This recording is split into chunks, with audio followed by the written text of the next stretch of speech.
Kalau saya boleh flashback ke dalam kehidupan saya ya, sebenarnya ada nggak sih dalam posisi sampai dengan hari ini yang saya mungkin bisa berikan pesan kepada Ryan yang lebih muda ataupun kepada kamu yang lebih muda yang mungkin mau mulai dengan investasi, bisnis ataupun bekerja.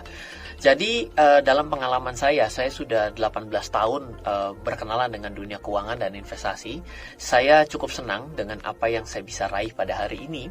Namun kalau saya harus menitipkan pesan kepada orang yang lebih muda dari saya, maka ada beberapa hal yang pertama-tama ingin saya coba sampaikan. Pesan yang pertama adalah jangan terlalu banyak menggunakan hutang. Ya, karena memang pada masa saya yang lebih muda, saya orang yang jauh lebih nekat. Bahkan pernah dalam 1 bulan cicilan saya ke bank harus lebih di atas 100 juta rupiah. Dan itu masih usia sekitar 20-an tahun. Dan jangan pernah tanya bagaimana caranya saya bisa mendapatkan pinjaman kepada bank sebesar itu. Tapi ada caranya yang mungkin tidak tepat untuk dilakukan dan dipaksakan. Dan itu membuat saya berat pada saat itu. Dan yang kedua adalah janganlah berpegang pada sesuatu yang sudah jelas tidak bisa memiliki masa depan, kita pertahankan. Ini hal yang penting. Jadi kita banyak sekali dalam hidup kita nih membuang waktu. Nah, untuk bisa mengambil contohnya adalah dari apa yang ingin saya sampaikan adalah, pernah tahu tidak bagaimana caranya untuk menangkap monyet hidup-hidup? Cara menangkap monyet dengan hidup-hidup itu adalah dengan cara menaruh dalam botol itu adalah kacang-kacang atau apapun makanan kesukaan si monyet. Dimana pada saat kacang itu harus diambil, monyet harus memasukkan tangannya. Dan ketika tangan masuk ke dalam botol tersebut, maka kan harus digenggam ya. Dan kita tidak mau tarik keluar tangannya kita. Kenapa si monyet tidak bisa tarik? Kenapa? Karena ini besar, sehingga otomatis mau ditarik keluar nggak bisa. Sebenarnya cara untuk keluar sangat mudah adalah dengan lepaskan dan tarik. Maka secara otomatis akan keluar tangan kita dari botol tersebut.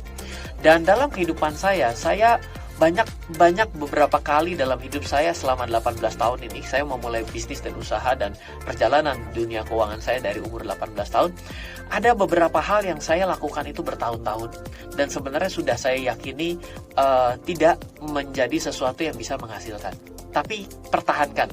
Kalau memang ada suatu unsurnya investasi, karena ini adalah persahabatan ini akan membuat saya akan menjadi lebih baik secara orang, sosialisasi, itu oke.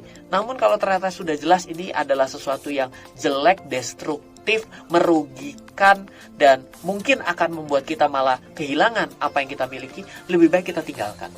Nah, dalam kehidupan saya pernah mengalami itu, dan akhirnya saya membuang beberapa tahun dalam kehidupan saya untuk hal tersebut. Meskipun ya saya tetap melakukan hal ini, tapi ini tetap saya pertahankan, dan ini sebenarnya adalah sesuatu yang membuang waktu dan energi saya di situ. Dan itu pesan yang kedua. Nah, sebelum ini menjadi panjang, saya akan mencoba untuk lompat kepada pesan yang ketiga. Pesan yang ketiga adalah tidak bisa menjadi orang yang tidak enakan. Kita berada di Indonesia, budaya kita adalah budaya timur, di mana budaya timur kita ini lebih banyak orang yang mungkin di luar negeri kita terkenal sebagai orang yang pintar berbahasa basi. Dan tidak enakan kadang-kadang membuat kita menjadi dirugikan. Contoh, kamu bisa selesaikan ini? Bisa, padahal nggak bisa. Kamu bisa selesaikan ini dalam waktu 1 minggu? Iya, padahal kayaknya nggak mungkin. Tapi kita upayain. Tidak, kita harus tegas. Tegasnya apa? Bisa? Nggak bisa. Kalau kamu mau, harus 2 minggu. Loh, nggak bisa gini nih? Iya, tapi saya nggak bisa. Kita harus bisa mengambil sikap. Jangan kita terbawa selalu dengan keadaan. Dan saya berubah menjadi orang yang darinya tidak enakan, berubah menjadi orang yang jauh lebih tegas. Padahal saya tegas bagi diri saya, tapi saya tidak tegas bagi orang lain. Dan itu jelek secara diri sendiri, jelek secara kepemimpinan, dan akhirnya merugikan kita di masa yang akan datang. Jadi kalau saya boleh berpesan, sometimes tidak selalu mengenai keuangan, namun 3 poin ini menjadi suatu hal yang penting untuk kita bisa pegang ketika kita masih muda. Semoga suatu bermanfaat.